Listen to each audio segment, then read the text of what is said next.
కృపానను నేటి వరకు నడిపించెను. నీ కృపానను విడచిపోలేదయా. నీ కృపానను నేటి వరకు నడిపించెను. నీ కృపానను మరచిపోలేదయా.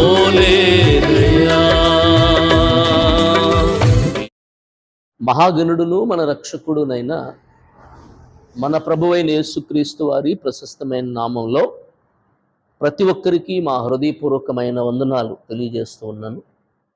ప్రియులరా, దేవుడు తన కనికరాన్ని బట్టి, కృపను బట్టి ఆయన మనలను బలపరిచి, భద్రపరిచి, కాపాడిన దానిని బట్టి దేవునికి మహిమ కలుగునుగా. ఈ శ్రేష్టమైన సమయంలో ప్రతిదినం ఈ విధంగా ప్రభువుని గణపరచడానికి దేవుడు ఇచ్చినటువంటి సమయోచితమైన సమయాన్ని బట్టి ఆయనకే మహిమ, ఘనత, ప్రభావాలు చెల్లునుగాక. మంచిది. దేవుని వాక్యాన్ని మనం ధ్యానం చేద్దాం. పరిశుద్ధ గ్రంథంలో నుంచి యోహాను సువార్త 15వ అధ్యాయము మొదటి వచనం నుండి కొన్ని మాటలు మనం చదువుకుందాం. నేను నిజమైన ద్రాక్షవల్లిని, నా తండ్రి వ్యవసాయకుడు.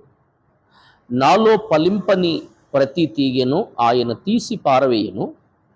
ఫలించు ప్రతి తీగె మరీ ఎక్కువగా ఫలింపవలెనని దానిలోని పనికిరాని తీగెలను తీసివేయును. నేను మీతో చెప్పిన మాటను బట్టి మీరిప్పుడు పవిత్రులై ఉన్నారు. నాయందు నిలిచియుండుడి, మీయందు నేనును నిలిచియుందును. తీగ ద్రాక్షావల్లిలో నిలిచియుంటేనే గాని తనంతట తానే ఎలాగూ ఫలింపదో అలాగే నాయందు నిలిచియుంటేనే కానీ మీరును ఫలింపరు. చూడండి, చదవబడిన ఈ వాక్య భాగంలో యేసుక్రీస్తు ప్రభువారు ఆయన చెబుతూ మాట్లాడుతున్న మాట ఏంటి అనంటే, నేను నిజమైన ద్రాక్షవల్లిని, నా తండ్రి వ్యవసాయకుడు. నాలో ఫలింపని ప్రతి తీగెను కూడా ఆయన తీసి పారవేయును. యేసుప్రభు ఎవరు అనంటే ఆయన నిజమైన ద్రాక్షవల్లి. మనమెవరిమి అనంటే నిజమైన ద్రాక్షవల్లి, నా తండ్రి వ్యవసాయకుడు. నాలో ఫలింపని ప్రతి తీగెను ఆయన తీసి పారవేయును. ఫలించు ప్రతి తీగె మరి ఎక్కువగా ఫలించవలెనని దానిలోని పనికిరాని తీగెలను ఆయన తీసివేస్తాడు. యేసు ప్రభువారు ఎవరు అనంటే ఆయన నిజమైన ద్రాక్షవల్లి. నిజమైన ద్రాక్షవల్లి.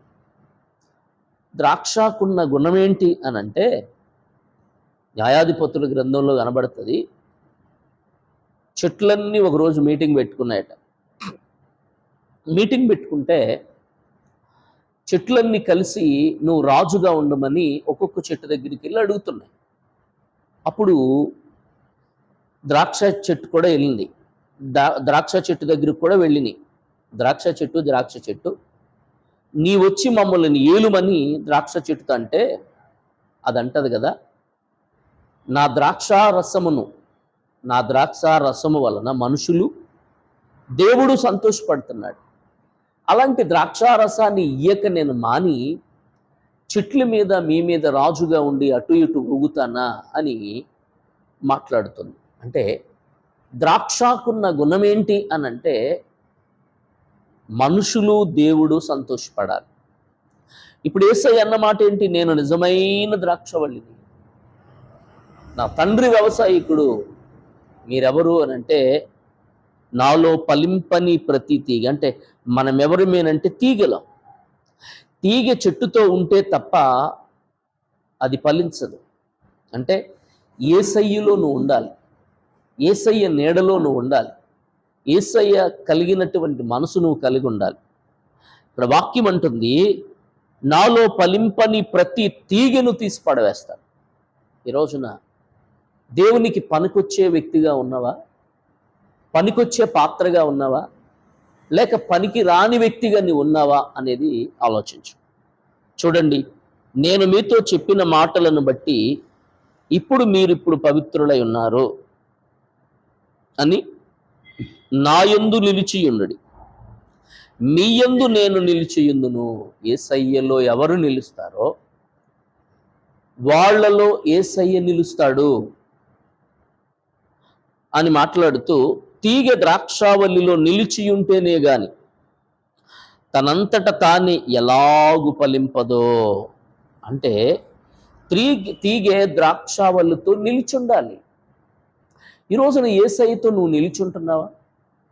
ఆయనతో అంటుకట్టబడిన జీవితం నీకుందా? అలా ఉంటే నువ్వు ధన్యుడు.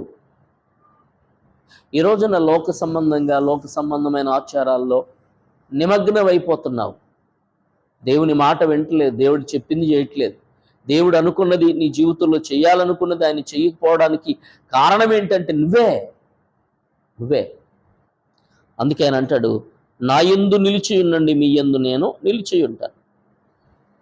తీగ ద్రాక్షావల్లిలో నిలిచి ఉంటేనే కానీ తనంతట తాను ఎలాగు ఫలించదో, అలాగే నా యందు నిలిచి ఉంటేనే కానీ మీరు ఫలించరు. నిలిచి ఉండడం అంటే ఆయన దగ్గరికి వెళ్ళి నిలబడాలనా? కాదు.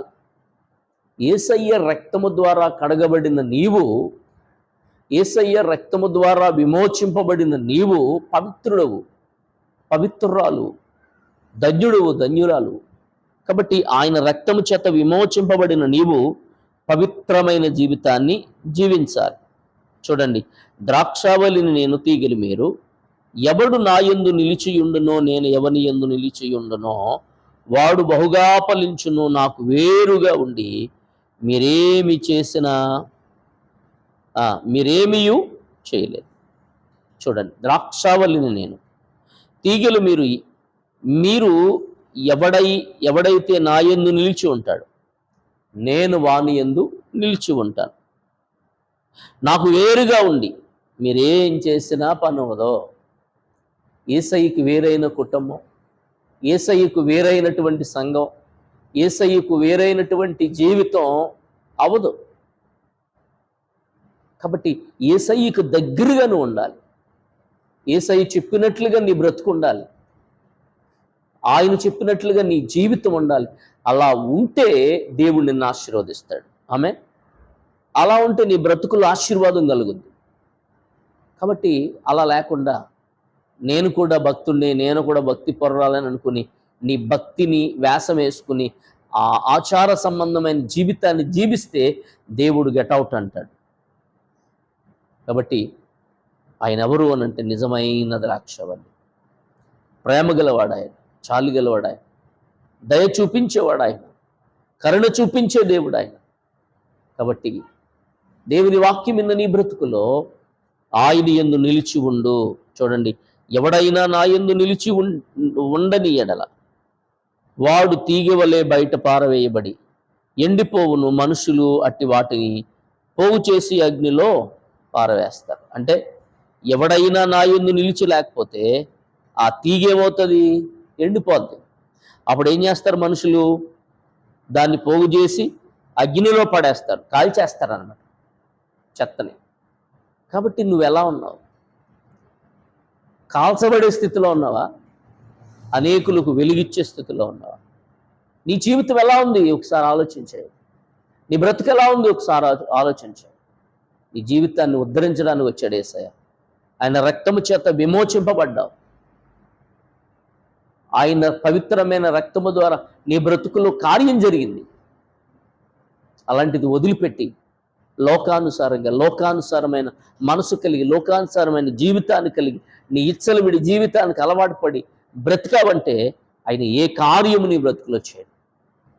కాబట్టి విన్న వాక్యాన్ని బట్టి మీ హృదయాలలో భద్రపరచుకుని క్రీస్తుకు కలిగినటువంటి మనసు మీరు కలిగి ఉంటే గనుక దేవుడు తప్పక మీ కుటుంబాలను ఆశీర్వదిస్తాడు, జీవితాలు దీవిస్తాడు. ఒక ఉన్నతమైన ఆశీర్వాదాన్ని దేవుడు మీ బ్రతుకులో ఇవ్వడానికి ఇష్టపడుతున్నాడు. కాబట్టి మరి ఆయనలో నిలిచి ఉందాం. అంటు కట్టబడిన వారమై యేసు రక్తము చేత కడగబడి ఆయన కొరకు ఒక బలమైన పాత్రగా నిలబడాలని దేవుని పేరట నేను మనవి చేస్తున్నాను. దేవుడు ఈ మాటలను మీ జీవితాలలో, మీ వినికిడిలో దీవించి ఆశీర్వదించునుగాక. ఆమేన్. ప్రార్థన చేసుకుందాం. మహిమ కలిగిన తండ్రి, కృపాభరితుడైన యేసు నీకు వందనాలు. నీ వాక్యమైన మీ బిడ్డలను దీవించండి, ఆశీర్వదించమని ప్రార్థిస్తున్నాను.